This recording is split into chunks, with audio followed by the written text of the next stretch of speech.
अरविंद केजरीवाल का राजनीतिक ड्रामा। क्या केजरीवाल के पास नहीं है 10,000 रुपए? हेडलाइन के लिए कुछ भी करेंगे केजरीवाल।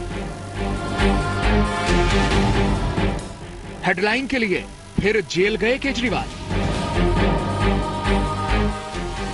लोकसभा चुनावों में बुरी तरह से हारने के बाद आम आदमी पार्टी ने फिर से सुर्खियां बटोरने के लिए ड्रामा करना शुरू कर दिया है। पार्टी के मुखिया अरविंद केजरीवाल का नया ड्रामा देखिए और समझिए कि हेडलाइन के लिए केजरीवाल किस हद तक जा सकते हैं।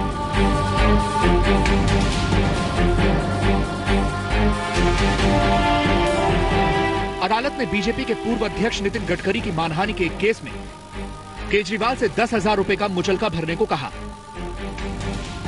लेकिन केजरीवाल मुचलका न भरने पर अड़े रहे। अपने आदेश में भी अदालत ने कहा है कि ऐसा नहीं है कि इनकी 10,000 रुपए भरने की हैसियत नहीं है, लेकिन अपनी हठधर्मिता के चलते ये जमानतनामा नहीं भर रहे हैं। यह कानूनी प्रक्रिया का उल्लंघन है। तो क्या अरविंद केजरीवाल खुद को कानून से ऊपर समझते हैं, या फिर केजरीवाल ने इस पूरी अदालती प्रक्रिया को राजनीतिक रूप देने की कोशिश की? देखिए, ये सवाल पूछे जाने पर कैसे एएपी के नेताओं की बोलती बंद है। आप कुछ बोलना चाहेंगे या सिर्फ एक पब्लिसिटी स्टंट है, पब्लिसिटी लेने का? क्योंकि अब केजरीवाल जो है मीडिया से साइडलाइन हो चुके हैं, तो इसलिए पब्लिसिटी लेने का एक स्टंट है। कुछ बोलना चाहेंगे आप आज बोल क्यों नहीं पा रहे हैं? केजरीवाल कितने बड़े ड्रामेबाज हैं और नमूना देखिए। आने वाले हफ्ते 10 दिन में पूरी दिल्ली में खूब सभाएं करेंगे। सभाओं में जाके दिल्ली की जनता से माफी भी मांगेंगे और आगे उनको भरोसा दिलाया जाएगा कि इस बार पूर्ण बहुमत दीजिए। दिल्ली मेहमानों का परिचय कराऊं। बीजेपी के वरिष्ठ नेता जगदीश मुखी जी हमारे साथ हैं। स्वागत है आपका इलेक्शन समिट में। टीना शर्मा जी मेरे साथ हैं, आपका भी स्वागत है। टीना शर्मा जी आम आदमी पार्टी की मेंबर रह चुकी हैं और अब आम आदमी पार्टी के साथ नहीं है। अरविंद के रवैये से, उनकी पार्टी के रवैये से नाराज होकर बाहर आ चुकी हैं। एक सोफा खाली है, उस पर हमने आम आदमी पार्टी का नाम लगा रखा है एएपी का, इस इंतजार में कि आम आदमी पार्टी के लोग अगर आते हैं, जिनको हमने बुलाया है, न्योता दिया है कि आप आइए, इस सोफे पर बैठिए और इस दिल्ली की जनता का सामना करिए, उनके और हमारे सवालों का जवाब दीजिए। हमको इंतजार रहेगा। अगर वो आते हैं तो उनका तहे दिल से स्वागत है। कांग्रेस की नेता रागिनी नायक भी मेरे साथ हैं। वो दिल्ली में अपने घर से हमारे साथ ओबी वैन पर जुड़ी हुई हैं। रागिनी, आपका भी बहुत बहुत स्वागत है इस कार्यक्रम में। मैं शुरुआत करना चाहूंगा। पहला सवाल जगदीश मुखी जी आपसे। अरविंद केजरीवाल अगर जेल जाते हैं, मुचलका नहीं भरते हैं, ये तो उनकी मर्जी है, इसमें आपको, मुझको या दिल्ली की जनता को क्या आपत्ति हो सकती है?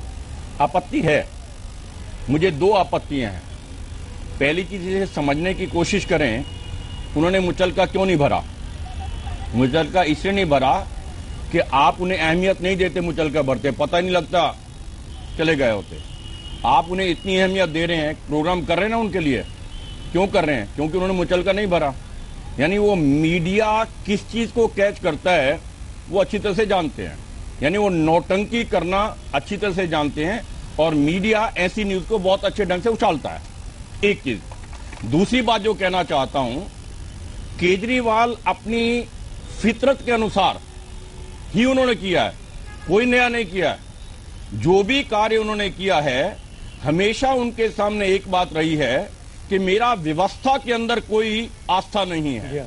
वो व्यवस्था में यकीन नहीं करते और वो जो परिपाटी हैं उनमें यकीन नहीं करते। वो विधान की धज्जियां उड़ाते हैं, वो संविधान की धज्जियां उड़ाते हैं और उनको किसी चीज से सरोकार नहीं है, अपने से सरोकार है। किंतु मैं उन्हें बताना चाहता हूं, यदि आपने राजनीति में रहना है, प्रजातांत्रिक राजनीति करनी है, तो आपके ऊपर भी संविधान वैसे ही लागू है जैसे बाकी हम सब लोगों पर लागू है। टीना, आप बताइए, क्योंकि आपने उनके साथ काम किया है। जब बर्तन में जाके बैठेगा आप जाएंगे और 3, 4, 5, 6, 7, 8 लोग हैं और एक तो नाना कर रहा है, तो ये समझना बहुत मुश्किल है मेरे लिए भी। लेकिन जगदीश मुखी जी, मैं आपसे पूछना चाहूंगा, जो बात आरती कह रही थी, आप लोगों ने भी तो धरने की राजनीति की थी। अगर आपको याद नहीं होगा तो बनारस में आप सब लोग इकट्ठा हुए थे, क्या वो ठीक था? ये भी तो प्रोटेस्ट की राजनीति कर रहे हैं। धरना कभी गलत नहीं है, जब मर्जी धरना करें। धरने की प्रजातांत्रिक तरीके के अंदर सम्मिलित किया जाता है। सवाल ये है कि आप विधान के अनुसार कर रहे हैं या नहीं कर रहे, बिना परमिशन के कर रहे हैं या परमिशन से कर रहे हैं, फर्क है इस चीज का।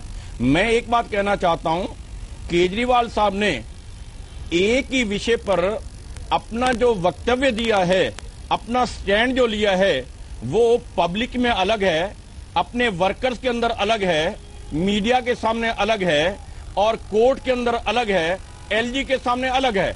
एक ही विषय के ऊपर अलग अलग बात कही गई है। बिल्कुल, ये एक उनकी विशेषता जो है, जो बात अब कही है 2 घंटे बाद मुकर जाना उससे, 2 घंटे बाद उसके कंट्राडिक्टरी स्टेटमेंट देना, फिर 4 घंटे बाद उसको बदल देना, ये जिस प्रकार से जनता को गुमराह किया गया है वो एक खतरनाक चीज है। रागिनी नायक, मैं ये कहना चाहता हूं कि उन्हें ये ध्यान रखना चाहिए, काठ की हांडी दोबारा नहीं चढ़ा करती। रागिनी नायक, मेरा सवाल आप ही जवाब दे दीजिए। ये एक आश्चर्यजनक बात है, भारतीय जनता पार्टी ने जिसे अपना प्रधानमंत्री का प्रत्याशी घोषित किया हो, उन्हें अपनी ही कॉन्स्टिट्यूएंसी के अंदर पब्लिक मीटिंग करने की इजाजत ना दी जाए।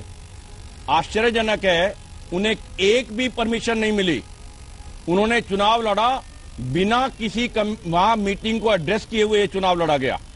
मैं ये कहना चाहता हूं, उसके समय और कोई विकल्प नहीं था। जो आप कह रहे रोड शो निकाला, रोड शो नहीं निकाला हमने, वो तो वहां से जहां से उतरे थे पार्टी कार्यालय तक अपनी कार के अंदर, बंद कार के अंदर बैठे लोगों ने घेर करके उन्हें 3-4 घंटे लगा दिया, जिसे आप रोड शो का नाम दे रहे हैं। मैं माफी चाहता हूँ, बीच में रोक रहा हूँ और लोगों का सवाल लेना चाहूंगा। ना ही रोड शो। अश्विनी जी कुछ बोलना चाह रहे हैं। अश्विनी जी, देखो वक्त की कमी है, हम एक ब्रेक में जा रहे हैं। ब्रेक के उस पार जब लौट के आएंगे तो बात करेंगे एक नए विषय की। बात होगी नरेंद्र मोदी की, बात होगी नरेंद्र मोदी के द्वारा दिए गए न्योते की तमाम सार्क समिट को।